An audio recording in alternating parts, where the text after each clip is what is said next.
Now faith is confidence in what we hope for and assurance about what we do not see. This is what the ancients were commended for. By faith we understand that the universe was formed at God's command, so that what is seen was not made out of what was visible. By faith Abel brought God a better offering than Cain did. By faith he was commended as righteous when God spoke well of his offerings. And by faith Abel still speaks, even though he's dead. By faith, Enoch was taken from this life so that he did not experience death. He could not be found because God had taken him away. For before he was taken, he was commended as one who pleased God. And without faith, it's impossible to please God. Because anyone who comes to him must believe that he exists and that he rewards those who earnestly seek him. By faith, Noah, when warned about things not yet seen, in holy fear built an ark to save his family. By his faith he condemned the world and became heir of the righteousness that is in keeping with faith. By faith Abraham obeyed and went when called to go to a place he would later receive as his inheritance, even though he didn't know where he was going. By faith he made his home in the promised land like a stranger in a foreign country. He lived in tents, as did Isaac and Jacob, who were heirs with him of the same promise.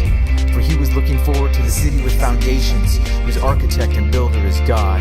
And by faith even Sarah, who was past childbearing age, was unable to bear children because she considered him faithful who had made the promise. And so from this one man, and he as good as dead, came descendants as numerous as the stars in the sky and as countless as the sand on the seashore.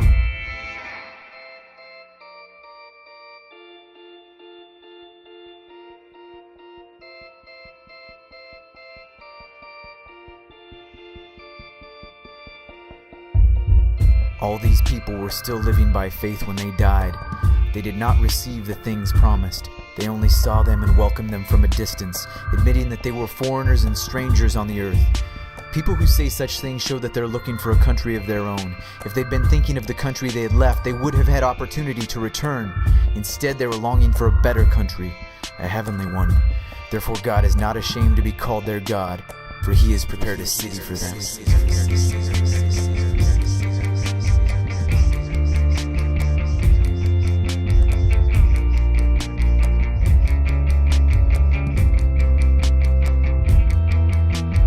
By faith Abraham, when God tested him, offered Isaac as a sacrifice. He who had embraced the promises was about to sacrifice his one and only son, even though God had said to him, "It is through Isaac that your offspring will be reckoned." Abraham reasoned that God could even raise the dead, and so in a manner of speaking, he did receive Isaac back from death. By faith, Isaac blessed Jacob and Esau in regard to their future.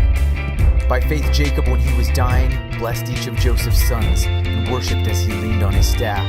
By faith, Joseph, when his end was near, spoke about the exodus of the Israelites from Egypt and gave instructions concerning the burial of his bones. By faith, Moses' parents hid him for 3 months after he was born because they saw that he was no ordinary child. By faith, Moses, when he had grown up, refused to be known as the son of Pharaoh's daughter. He chose to be mistreated along with the people of God rather than to enjoy the fleeting pleasures of sin.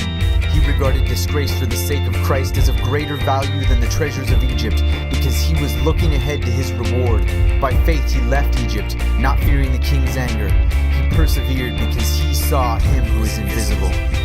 By faith he kept the Passover and the application of blood, so that the destroyer of the firstborn would not touch the firstborn of Israel. By faith the people passed through the Red Sea as on dry land, but when the Egyptians tried, they were drowned. By faith the walls of Jericho fell, after the army had marched around them for 7 days. By faith the prostitute Rahab, because she welcomed the spies, was not killed with those who were disobedient. And what more can I say? I don't have time to tell about Gideon, Barak, Samson, and Jephthah, about David and Samuel and the prophets, who through faith conquered kingdoms, administered justice, and gained what was promised, who shut the mouths of lions, who quenched the fury of flames, who escaped the edge of the sword, whose weakness was turned to strength, and who became powerful in battle and routed foreign armies. Women received back their dead, raised to life again. Others were tortured, refusing to be released so that they might gain an even better resurrection. Some faced jeering and flogging. Some faced chains and imprisonment. They were put to death by stoning, sawed in two, and killed by the sword. They went about in sheepskins and goatskins, destitute, persecuted, and mistreated. They wandered in deserts and mountains, living in caves and holes in the ground. not worthy of them.